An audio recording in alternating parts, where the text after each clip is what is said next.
So,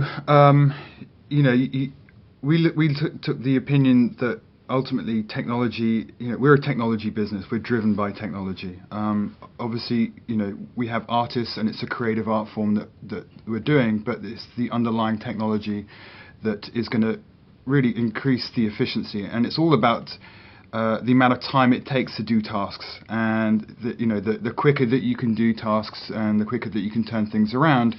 Obviously, that has implications on the crew sizes, the facility size, and all that stuff, and it has an impact therefore on budgets. So there was a big focus on our part in terms of just making efficiencies and using technology to as much as we can to create those savings throughout our pipeline. We have solidly invested in our pipeline for the last 3 to 4 years. Extensively, almost our software team has been focusing on our pipeline and our processes and improving that. We've undertaken a software project where we're developing our own scheduling tool that will enable us to work across all the different time zones. In the different facilities, you'll be able to log in anywhere and be able to see what artists are doing, see if they're available, assign them work, get feedback. So this completely integrated system where you sort of take the approach that the facility in Vancouver could really be next door and it makes no difference.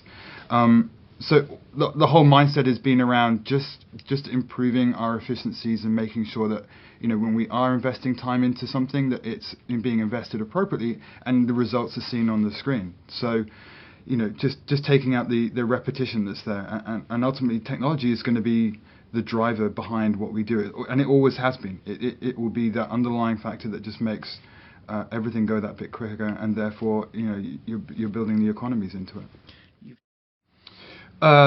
Well, one of the obvious cons is that you get a lot less sleep because you're working. I think for MPC, we're working like 21 hours a day with all of the different time zones that we're working across. So communication is absolutely pivotal. To create an atmosphere whereby you can feel that the facility in London or Bangalore is just right next door. That requires a lot of effort. It requires people to communicate and to have systems in place that allow that. So definitely one of the cons is that there has to be a global mindset that comes into the business. Often within visual effects, people have become sort of cocooned in their little world and forget that there's probably another 200 people sort of waiting for the results of their work in a different country, and you've got to be very clear about what you want done and the way that's communicated across the system. So that requires a lot of extra forethought, and you've got to make sure that you're always considering everybody within the group. If you make a software change somewhere, that may have effects around the world, and if you press that enter button and then walk out the door at 6 p.m., there's people on an 8-hour time difference that may suffer because of that. So you've got to be very thoughtful about that. I think obviously scheduling tools and making sure that everyone's being utilized and the right talent's being utilized around the world is hugely beneficial for a company like us. We want to be able to cast individual artists no matter where they are for a particular task because they happen to be the best person for that particular task. So it takes away the barriers and the boundaries that you have just from all these different locations. Obviously, for us too, we don't want to neglect the innovation that we have in just creating great visuals too. We're putting a lot of effort into our pipeline, but we also constantly have to think about just rendering technologies and making sure that we're keeping up with everyone and getting ahead of everyone else in terms of just creating great looks. So fortunately for us, we're working on some fantastic projects that are enabling us to keep pushing that.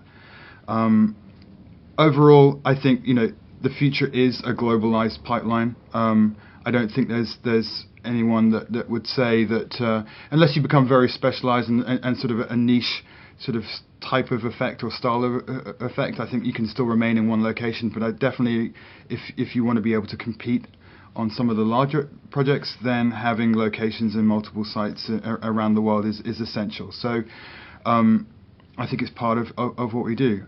I think that there's potentially the opportunity whereby a company such as MPC could almost have a facility in a box where you've created this sort of global network that means that you can just plug into into an internet connection anywhere, access all of your software stack, access all of your your hardware, your storage and your render, and you could create a one-off facility in a particular location to take advantage of whatever incentives are there, and do a project. And I think you can extrapolate the curve a little bit further, and ideas like that and concepts like that don't sound that outlandish.